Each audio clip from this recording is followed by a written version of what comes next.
ariko ndababaze imbonera kure bazirongoye mu matwi mu bwonko niyo bagiye gusesa abadede basheshe imbonera kure mu mutwe canke babasheshe mu matwi. Ibi nivyo mwita amahoro, ibi nivyo muri kwita amahoro.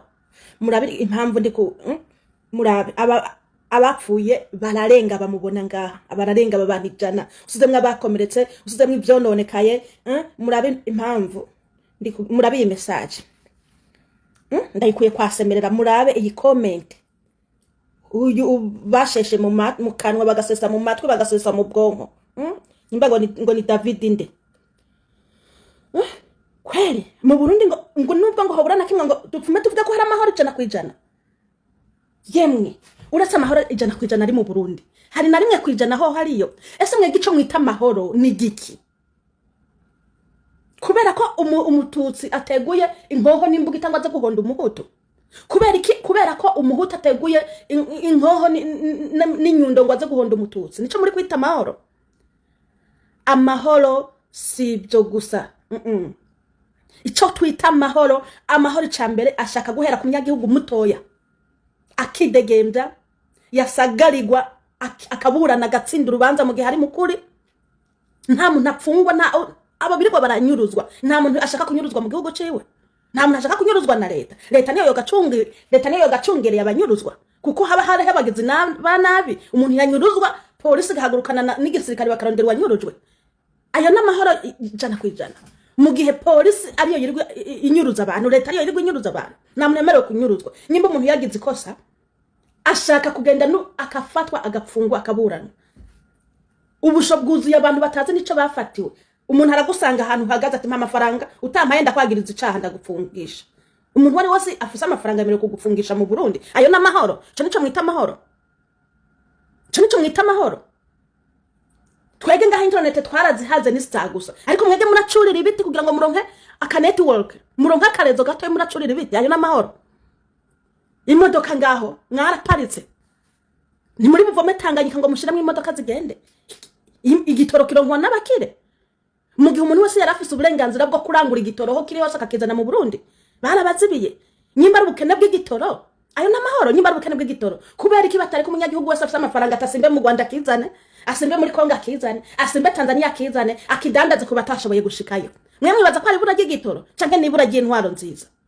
Yose bura ry'igitoro, kuko iyo mutarima ikintu mutagifise muza kukirangura. Kuba iyo udafise ikintu, hariho nk'abantu benshi batarima imiceri ariko barayirya kuko bayigura iyo bayirima.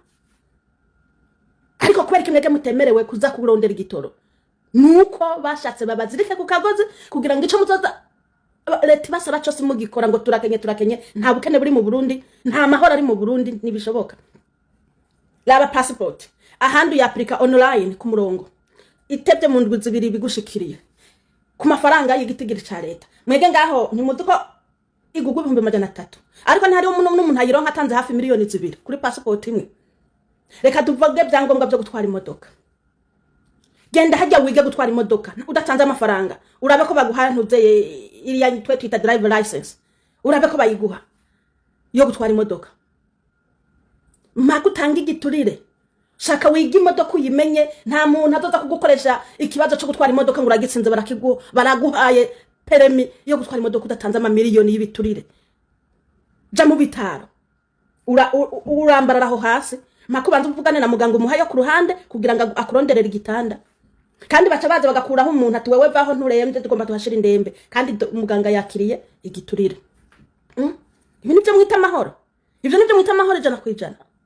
Muganga yakiriye igiturire ku bitaro kugira ngo ubone igitanda? Ubwo se ubukene?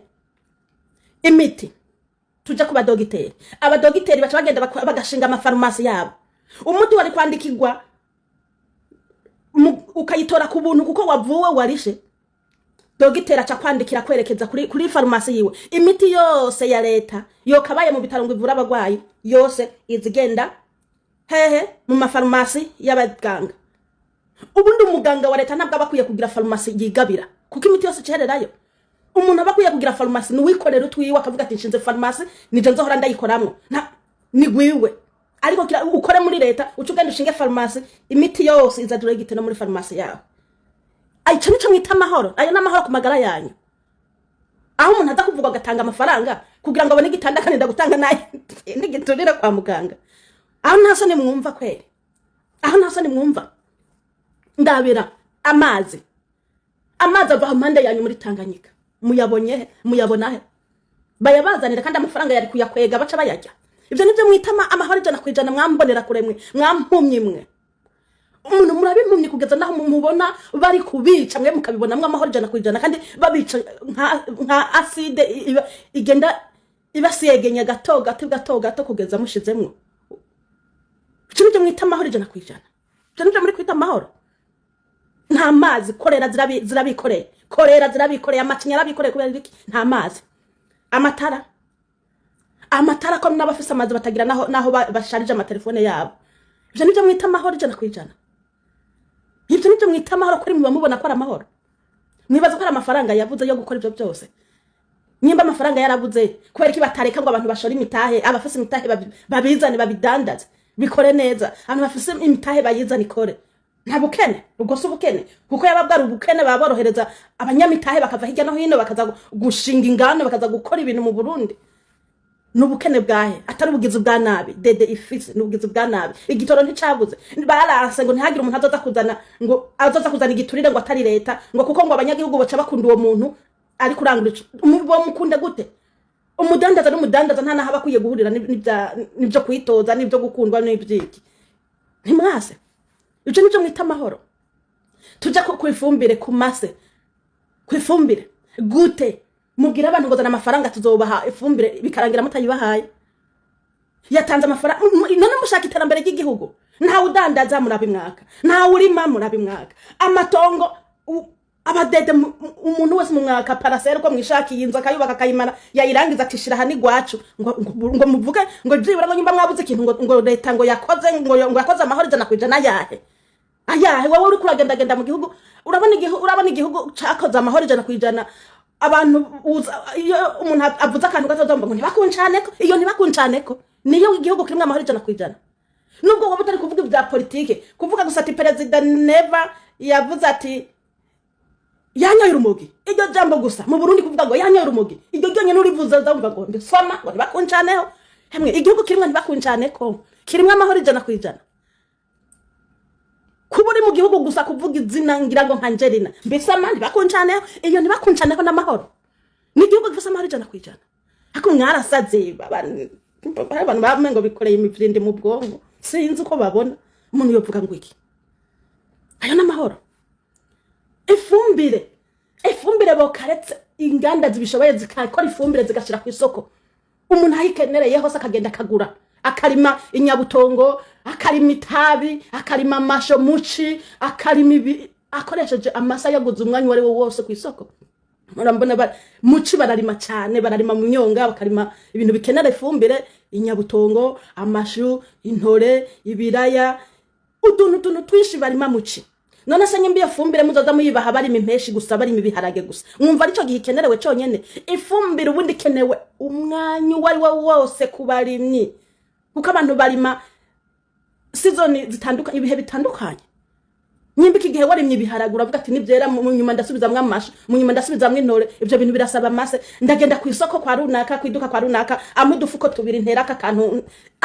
Ifumbire kama ku masoko y'abantu nkuko hama isukari yo nikivuga mu Burundi ngira mwuza mwaraye nayibagiye. Nkuko ibindi byose byama biri ku isoko, amase nayashaka ko bari ku isoko umwanya wari wo wose. Murabikora. Mumbwire rero amahoro ari mu Burundi. Ishimutwa ryaho ukuruta amafaranga arakwica cyangwa akakwicisha akagupfungisha. Polisi bakagenda bakabaha amafaranga bakaza bakakunyuruza. Iki gihe umugore yahimbye umugabo aragenda muri polisi akamutangira amafaranga, umugabo bakanyuruza bakica yamutangiye amafaranga. Muza abagabo bamaze kunyuruzwa bicwa kubera abagore. Ico ni gihugu kirimo umutekano. Aho umugore yumva umugabo atakimunyura ashaka uwundi agahita atanga amahera bakamunyuruza bakamwica. Cyo gihugu mwita ko gusa amahoro ijana kwijana, kumenga sinzi mutaye nishavu. Ese cyo mwita amahoro niki? Mwampumye mwe mwambonera nyimba inkubitirwa kure, nyimba mwakubitiwe mu mifuko. Cyo sinzi cyo mwita amahoro. Cyo mwita amahoro ni gihugu gishaka kuba kirimo mwidegembyo. Umwene gihugu wese nta kintu kirinda kugugwa biturire. Mwidegembyo mwene gihugu wese uburenganije uwundi agahanwa, ariko uyu munsi wewe urarenganywa akaba ari wewe uhanwa wishwa cyangwa ugafungwa warenganije. Cyo mwita amahoro. Ubu iyo umuntu afise amafaranga ashobora gufata agace ke wabo kose akakagurisha, bose akabafungisha, ahasigaye akigarurira amasi yabo ngo nuko afise amafaranga gusa. Ahanze abantu bamaze kurangura abandi, akagenda karangura abantu bose bakabapfunga, hahandi bose bahora bari magaca yegeranya. Abagore baba bativuga tugushireyo, abana ntibavuga tuvuze ndakwicisha, imbonera ndahamagara imbonera kure mwaka kanya zirakurangiza. Mu Burundi hari intambara iteye ubwoba, aho mufise umutajiri mu gace murimwo aba yarabaranguye mwese akabakoresha icashatse. Ubuvuze ahamagara imbonera kure zitwara zica, ubuvuze ahamagara imbonera kure zitwara zica. Abafise amafaranga bamaze kurangura igihugu, umuntu aragenda akarangura agatumba kose akakagira kiwe. Umukambira ngo yana mahoro ari mu Burundi, noneho ugacushira ko ngo 100%. Wambonera kure we wanditse ibi bintu, wewe rindira nawe ufise umubiri.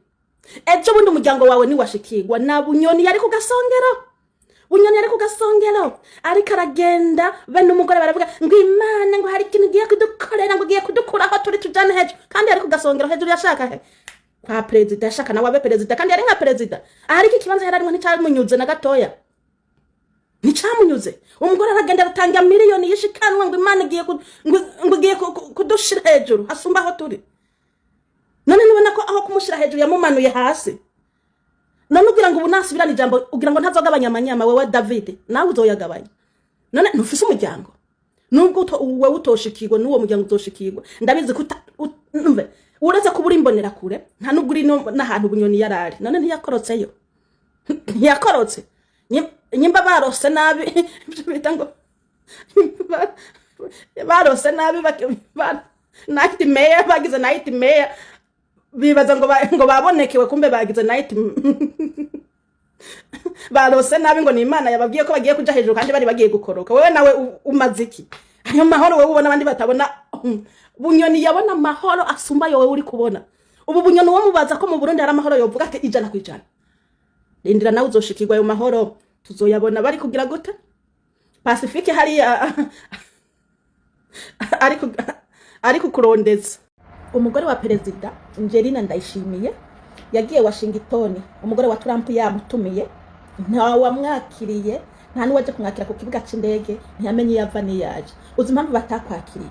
Mwege mwafashe igihugu.